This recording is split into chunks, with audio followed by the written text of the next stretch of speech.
We do have some super exciting news about PS5. The PlayStation 5 will come with an 825GB solid-state drive, a GPU capable of producing 10.28 teraflops, and a custom-made Tempest 3D audio tech engine, among many more incredible specs. We're just happy to hear something from Sony after all those months of complete silence. So let's get into each of these confirmed features in more detail.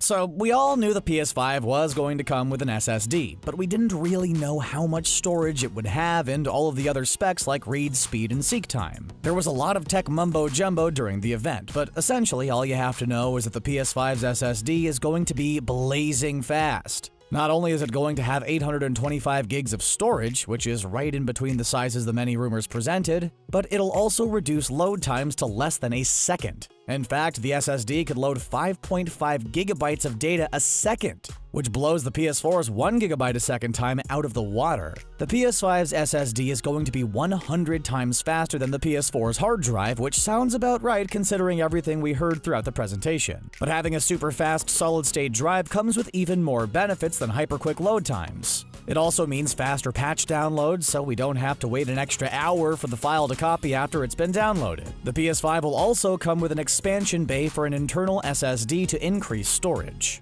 The only catch is that you'll have to make sure the internal SSD you buy is just as fast as the one inside the PS5. And most importantly, that it fits inside the expansion bay. Not all solid-state drives are built the same, so Sony recommends holding off on buying one until they release more details. Moving into the CPU and GPU, the PS5 will feature a custom 8-core AMD Zen 2 CPU, clocked at 3.5 GHz, and a custom GPU based on AMD's RDNA 2 architecture capable of producing 10.28 teraflops, clocked at 2.23 GHz. On top of all of this, it's going to have 16 gigs of GDDR6 RAM. While that's a lot of words and numbers for the casual gamer, what it essentially means is that we're going to get a console with ray tracing graphical capabilities. So we'll see much more realistic lighting and more immersive worlds. It's the closest a Sony console has ever come to rivaling a gaming PC. The final thing Sony touched on in the presentation was the amount of work they're putting into 3D audio. They admitted that the PS4's audio was far from ideal and that the engine that was inside the PS3 worked much better.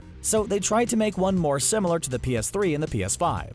Sony could have gone with Dolby Atmos, but decided to make their own 3D audio engine called Tempest 3D Audio Tech, so they could focus on creating excellent audio for all the different setups players use, including TV speakers, headphones, a soundbar, surround sound, and more. 3D audio is mainly going to help players with immersion and locality. There'll be 5 different tuning options available with the console on launch. Picking the best one for your own unique hearing situation will make it easier to track down exactly where sound is coming from, instead of just knowing its general direction. In fact, the sound is supposedly going to be so realistic that you may think it's actually coming from the real world. While we were excited to finally hear from Sony, we really wanted to see the design of the PS5.